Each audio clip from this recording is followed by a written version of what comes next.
first and foremost, I want to play in the SEC with better competition and around NFL exposure a lot. Like, I feel like this is the highest level of NFL exposure. And also, I also want to play with Caleb Evans. So we did a lot of stuff together.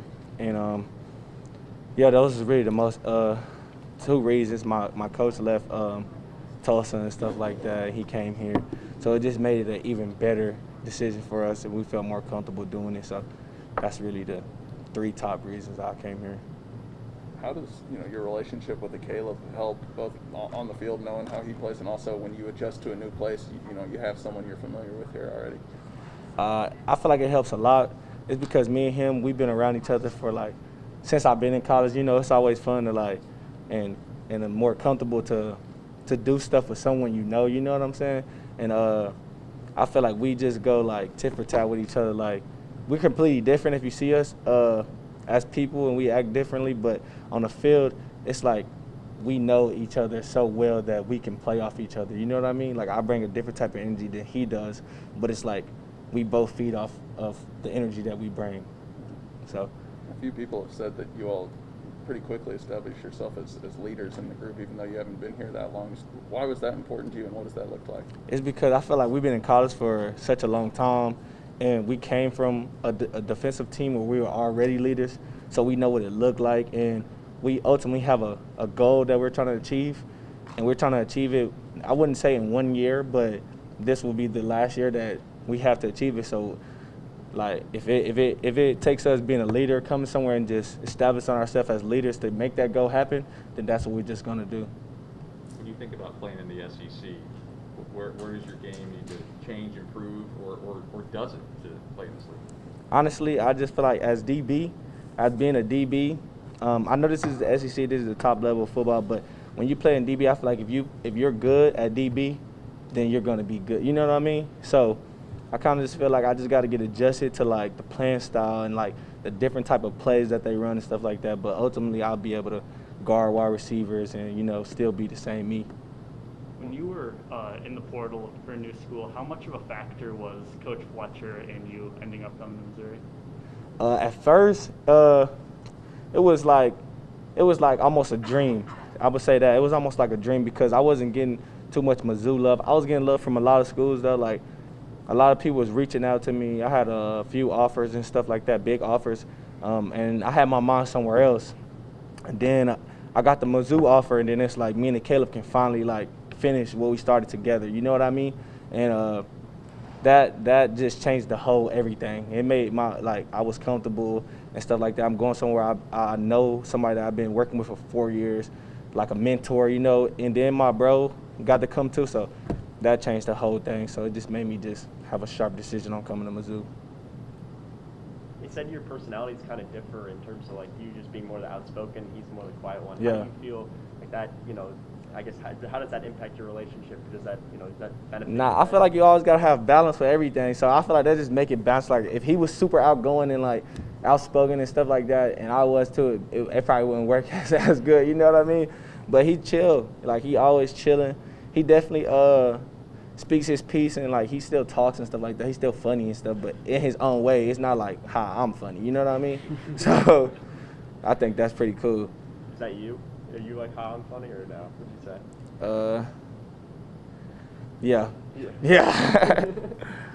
What's something about you that is fun that Mizzou fans don't know about you already? That I really like snakes. I got two. Not for real. I got 2 pet snakes and stuff. They haven't seen them. When I was at Tulsa, I used to bring them to the academic hall and let everybody look at them and stuff like that. But they haven't got to see my snakes yet because we haven't been on the football field yet. But when we get on the football field and they get to know me for real, stuff like that, then I'll bring my snakes out. What kind of snakes? Ball pythons. I got an albino one, and then I got a little regular inchy one. When did that start? I've been liking snakes, but you got parents that you know what I'm saying, you're not finna just get a snake and have it in the house. But when I got to college and I got, you know what I'm saying, got to get my little stipend checks up, I bought my own snakes.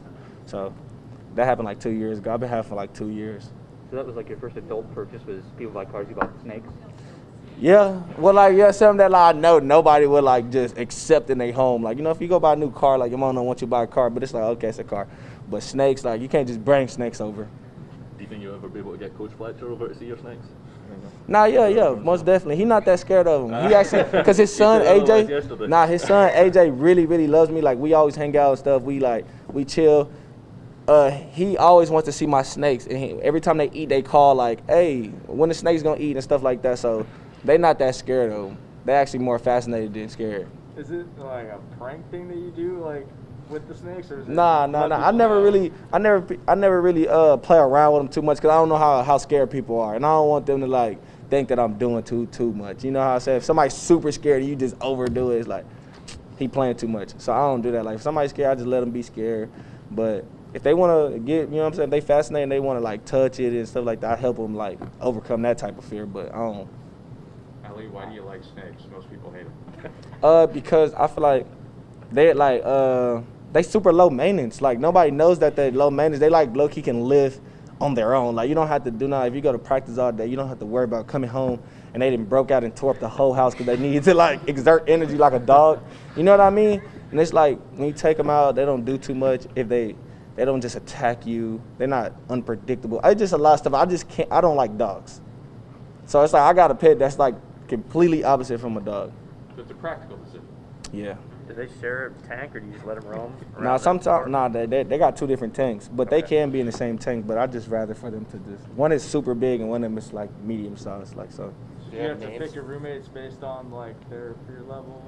When I was at Tulsa, my roommate, he was cool with him. Like when I'm not there and I need him to do something like change the water or like feed him or something like that, he'll do it. He would never just pick him up though. That's what he wouldn't do. But here I don't have a roommate. I live by myself, so it's cool. They can roam around the whole crib. Do they have names? Yeah, my albino one, her name is Desire, and my male one, his name is Gigolo. Do you think your first interview in Mizzou is going to be more about snakes than football? Nah, I mean, but that's what I'm interested in. So when y'all asked me about what that, I just took off. How far back does your relationship with Caleb go?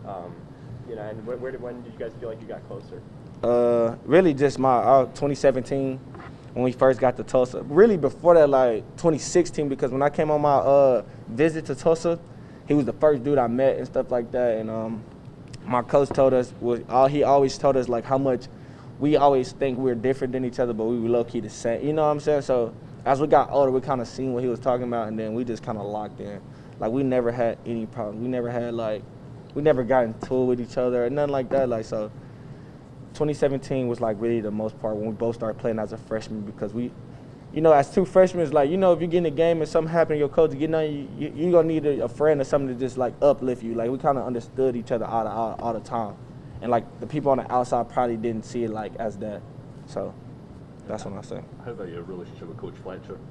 Oh, yeah. My relationship with Coach Fletcher, it got like way back since I was like in high school. I only had one offer and that was to Tulsa. And I lived with my coach, and my coach knew him. They coached at Lancaster together up in Dallas, and so that's how I met Coach Fletcher and stuff like that. I also had seen him at some family reunions and stuff like that, but I didn't know who he was. You know what I'm saying? So that's how I met Coach Fletcher. Me and him been cool ever since. He used to come to my high school, talk to me and stuff like that. But yeah, I got the Tulsa offer, and then we just got more locked in because then he just turned it to like my whole coach, mentor, all that. So. That's how that happened. A lot of people have said that he's more than just a football coach to you guys. Yeah. The same year. Yeah, most definitely. He's like a father. Well, he's like a father figure. Even though we both have our own fathers, but like in a way, like he definitely went to our house, sat on our couch, told our parents that he's gonna take care of us and stuff like that. And for the most part, he has been doing that. So I definitely mess with it. A lot of the defensive players have really lauded Coach Wilkes for about like his knowledge of the game and professionalism, things like that. Do you feel the same so far as you? Oh yes, sir. That's why I'm saying like getting adjusted to the NFL playing style, like in calls and stuff like that. For the most part, when I first got here, I was kind of like scared from when I seen his playbook that Coach Wilkes put out for us and stuff like that. But it was just like the terms and stuff like that was NFL terms. So it's like I seen it as preparation after I actually caught on to it. Because like at Tulsa, we had the same type of plays, but they were more simpler so we can play faster and it wasn't broke down like as an NFL play. You know what I mean? And once I got on to that and I started studying more and stuff like that, then I started understanding how smart he was and what he was doing. Like it's more of preparation than just like these plays are difficult. You know what I mean? Does he try to help that adjustment?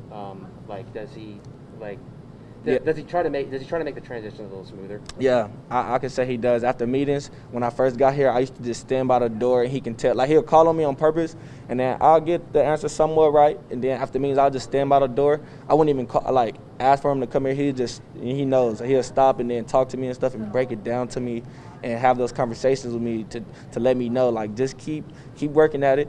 You're going to get it, and boom, boom, boom, here's some more points to make you understand it more. Like, that's what I really appreciated. That really helped my transition on getting plays more recognizable, I guess.